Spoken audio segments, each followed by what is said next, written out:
Now, I've been gone for like a week, almost 2 weeks, bro. I don't even know, bro. Where have I been?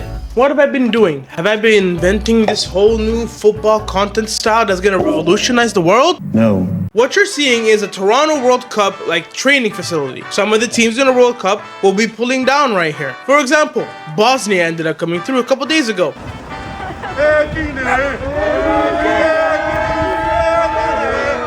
A lot of countries are gonna come down here, bro. And I'm telling you, this place is like 5 minutes from where I live. I'm gonna set up like a base of some sorts over there, and I'm just gonna camp. But that's besides the point. As we all know, the FIFA World Cup is starting this Friday, bro. The greatest sporting tournament of all time, bro. Who's not excited for the World Cup? Me. I am not excited, bro. Let's just say they picked the worst host country of them all. Anyways, I'm not gonna get into all the excruciating stuff. Let's just say this World Cup is probably not gonna be one of the good ones. Like, the players are gonna have to put out an all-timer performance. People were talking shit about the Qatar World Cup before it started. It ended up being one of the greatest tournaments of all time because of how good the quality of football was. This year, I don't even know, boy. They gotta be an Avengers level threat or some shit. This is not the World Cup slander video. I'm not gonna do that now. What I will do is talk about all the transfers that's been happening over the last couple weeks. Starting off with the latest news of them all. Julian Alvarez to Real Madrid, 150 million. Have you lost your damn mind? If you didn't know, the Real Madrid presidential elections were happening. Florentino Perez said that if he was re-elected, he was gonna splash 150 million on a new Real Madrid player. People thought it was Elise at some point, but it just came out right now that a 150 million pound bid was rejected. Two things. Firstly, who do Atletico Madrid think they have? They think Alvarez is probably the next Maradona or Messi or something. They're talking about we want 500 million for Alvarez. Bro, Chacho, you can keep your Honda. Like, Alvarez is a good player, do not get me wrong. 500 milli? I don't know how they didn't run with the 150 they were offered. Secondly, where's the defensive recruitment? I don't know, maybe another midfielder you could have brought in. You still haven't replaced Modric or Kroos. Y'all thought Karate on a free transfer was gonna do something, bro. Bro, that right-hand side is gonna be the most funniest thing of all time. Real Madrid just do not make sense to me, bro. They just stun on free transfers 24/7, and then they splash 200 million on a player that they do not need, bro. On top of that, they brought back Jose Mourinho at Real Madrid.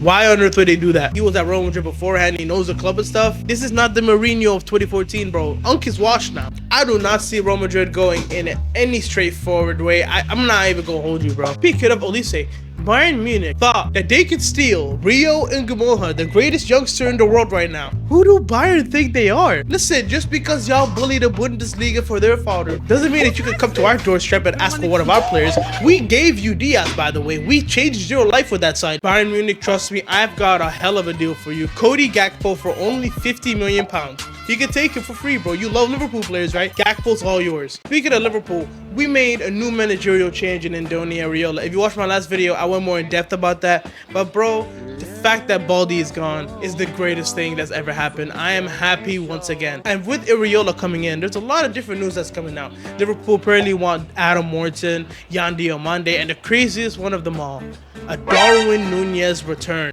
Now, you all know how I felt about Darwin Nunez in the last couple years of his tenure, but now I may have changed my mind. Let me just say that. Worst case scenario, we have a free backup. Legit. Because Isak's gonna get injured at some point next season, 100%. And if Ekitike is injured again, y'all want to play Gakpo? Hell no. I'd rather have Darwin Nunez over Gakpo any day of the damn week. He has intensity, he has pressing, he knows what this club is. He's a Premier League winner, for crying out loud. Like, genuinely, bro, what is there to lose? Bring Nunez back. The other signings in Adam Martin and Yan Diomande, hopefully they can fit our system. Me personally, I would like some random ass League 1 or Bundesliga player that we never heard of and turn him into some star, bro. That's the Liverpool way. Tottenham Hotspur ended up signing our backup left back in Andy Robertson. Maybe they could push for 16th next season. I have no more faith in Tottenham, bro. I swear to God, I'm not backing these guys ever again. I put my whole life on the line saying that they're gonna finish 5th next year. They finished 17th. You know what? Tottenham gonna finish 18th next year. The Reds come over at Manchester have made a signing of Ederson from Atalanta. To be fair, it's a good midfield acquisition, not gonna lie, but here's the thing, is Michael Carrick really the man to take them forward? We all know what happened the last time United promoted an interim manager, bro. Just saying, know how good Carrick is going to be. And then there was Barcelona completing the signing of Anthony Gordon for 80 plus million, bro. To be fair, the left wing market is low-key dead. Other than Luis Diaz, who the hell is out there? Vinicius Jr.? Hell no. Kvara is untouchable. Don't even think about signing one of the PSG boys. Then all your left twist is Cody Gakpo or Anthony Gordon. And me personally, I would take Anthony Gordon. Barca were somehow interested in signing Julian Alvarez too. And I already spoke about Julian and Atletico, bro. Atletico are smoking some fine judge, because when those rumors started coming out, they talking about some Pedri to Atletico, Rafinha to Atletico, Lamine Yamal to Atletico. Those guys are so insecure. What is up with Atletico Madrid, bro? Oh my god, there's a new statement that came out from Atletico saying, how could we Madrid not get along when you make us laugh even more than Barcelona? Atletico are feeling themselves differently, bro. What is up with these guys? PS taking advantage of the good relationship with their new president. Let's see if you stop stealing players from our academy. Thanks a lot at Real Madrid. This Atletico Madrid admin, someone has to stop. They cut out the part of the Pope's video when he said he was an Atleti fan too. Look at this, bro. They're laughing. They are laughing at him. Yo, Atletico are calling Madrid some fake demons, bro. What the hell? The fact that Atletico is letting their Twitter admin go this crazy, man. I haven't seen trolls like this since Arsenal lost the Champions League final. Other than an early bid sent in June, Man City are also doing absolutely nothing. What the hell are they up to, bro? Watch, they're gonna put some random ass bullshit bid near like the ending of the window. Tell them to bring me my money.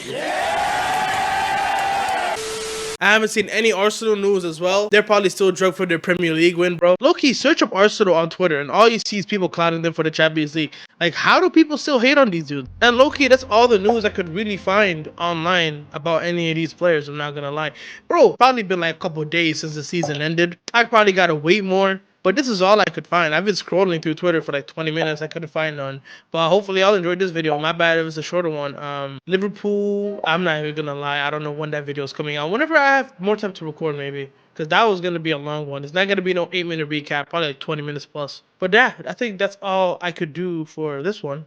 Let me know if there's any news that I missed. Actually, also, I'm going to be streaming the World Cup games. We're probably going to put this in the community post later. But let me know which games y'all want me to stream.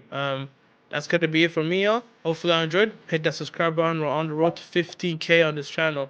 Like the video if you haven't already. And I'll see all of you in the next one. Have a good day, y'all.